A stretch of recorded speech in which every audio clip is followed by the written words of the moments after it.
So, is Rahima loyal to Mary or Catherine now?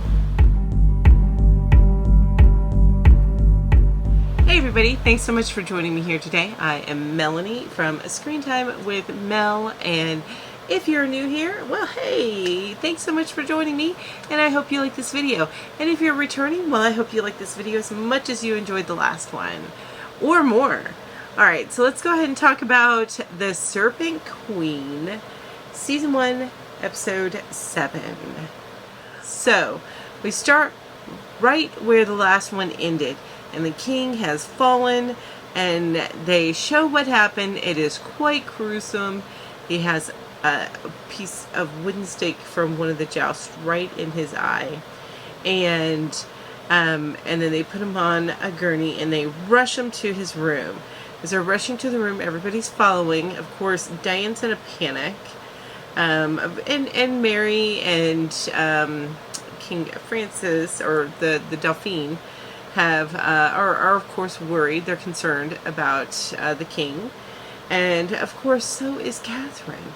Catherine did warn him what was going on. So, and then he went through with it, and now he's grievously, anyway, he's injured.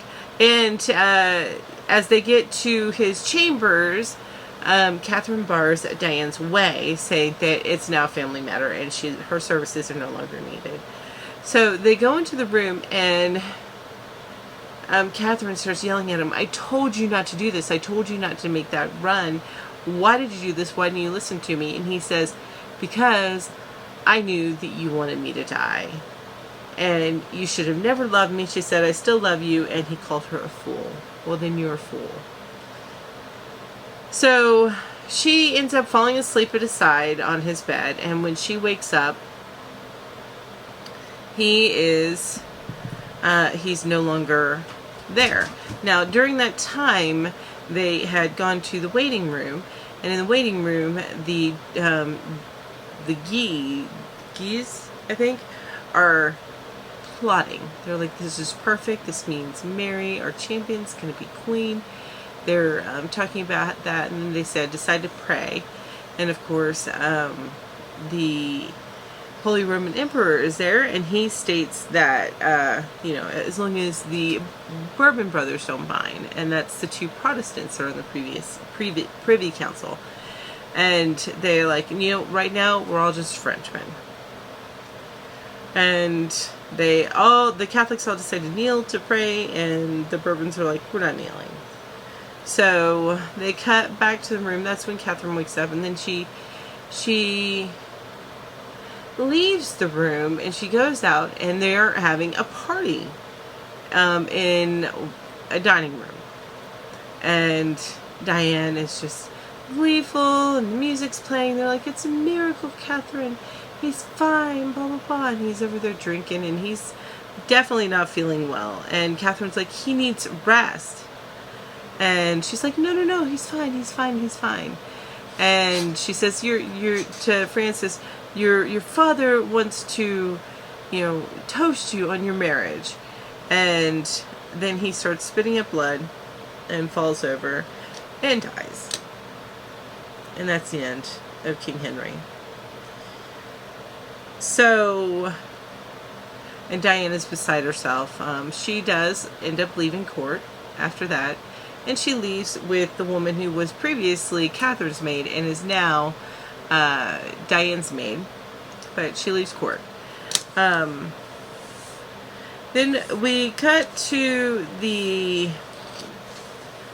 a scene. I think this is.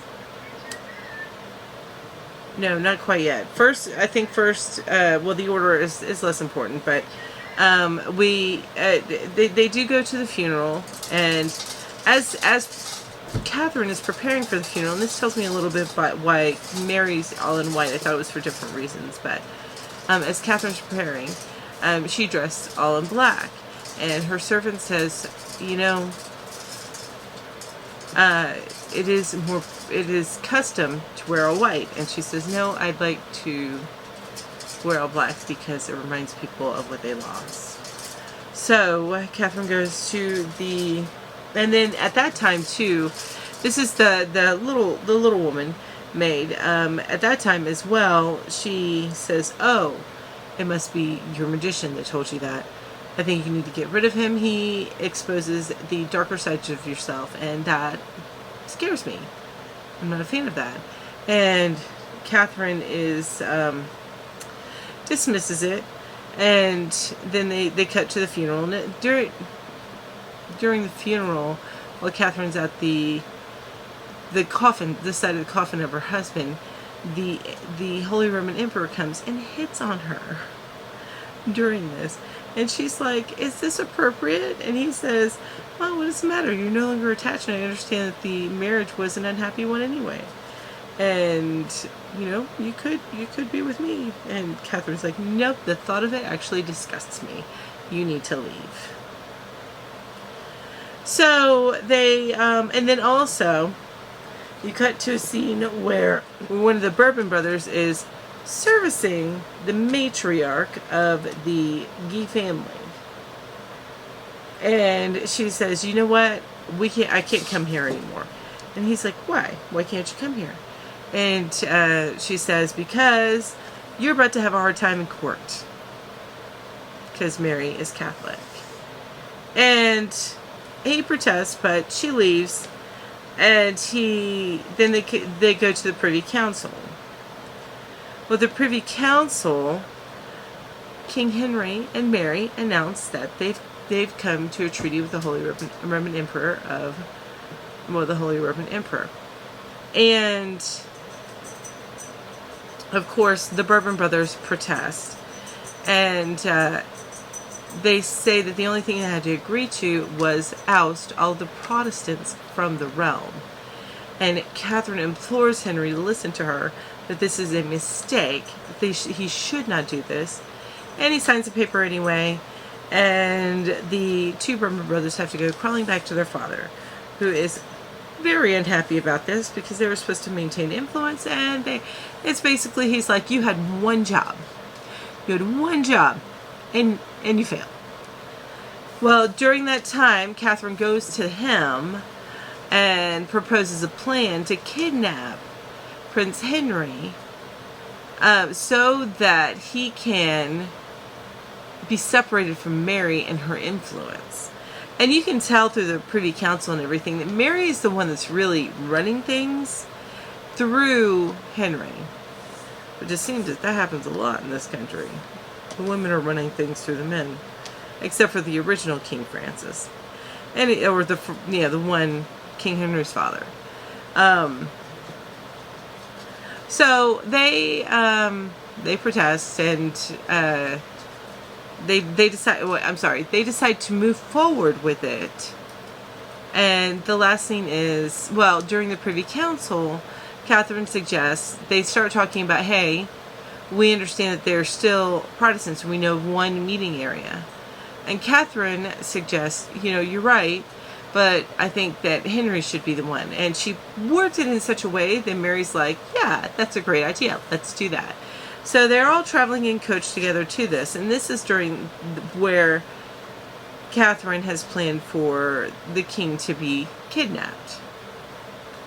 Well, during this, she's telling him, you need to reconsider. You need to reconsider what's going on. I fear for you. I fear for what's going to happen to you.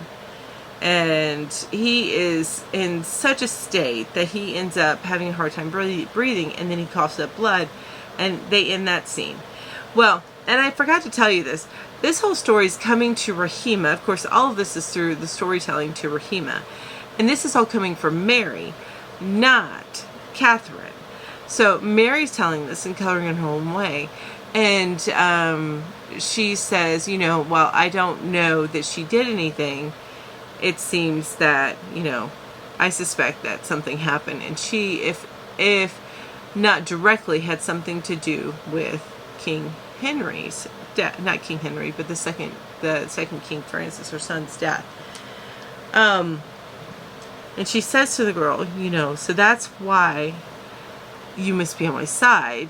And of course, the servant girl, she's talking to the queen. She's like, I've seen the light. You've told me I feel so much more pure now. Thank you so much. And that's when Mary tells her what she wants. So she suspects that Catherine has intercepted a communique with Queen Elizabeth. And she says, you know, if there's one thing that the two of us can agree on, it's ousting that common queen. Says a lot about Mary there, right? At least the Mary that they're portraying in here. And then it cuts to the last scene, and in this last scene, Rahima goes through Catherine's stuff. She finds this missive, tucks it into her dress, and then she looks out the window and she sees something going on between Mary and the guards. And then Catherine comes behind her and said, you know, I didn't hear you come in. And the girl goes, yes, I just got here. And she said, oh, so Mary let you free? And she said, yeah, I just had to tell her a lot about lies about you. And that's when Catherine's like, you're a clever girl. I can see that. And then Rahima says, shall I draw you a bath? And that ends the episode. But, so I'm wondering if Rahima saw through Mary and is just taking the parchment to keep it, or will give it back to Catherine, or I don't know whose side she's on, you know. Because I don't think that Mary really painted herself in a good light, shall we say. However, Catherine hasn't been the best either, so we shall see. Or I wonder if Catherine knew this is the way that Rahima was going to play it, and is 5 steps ahead of everybody during this moment, right? I wonder. So I enjoyed this particular episode. Not as much as the last one. I think I enjoyed the last one a little bit more, but it was still pretty good. It was interesting to see the fallout from the death of King Henry and what happened at that point. So that was very interesting to see. Of course, we've got one more episode to watch and for me to talk to you about. But what did you guys think of this episode? Anything I missed out? Any thoughts that you had? Anything that I should have considered? Go ahead and mention it all down below. I'd love to have a conversation about this show. And of course, if you did enjoy this video, then don't hesitate to hit that like button. And while you're down there, if you like all things TV and some movies, then go ahead and hit that subscribe button. And don't forget to hit the bell so that you're reminded each time I come out with a brand new video. Alright everybody, I thank you so much for being here today. I appreciate each and every one of you. And you guys have an amazing day. Bye-bye.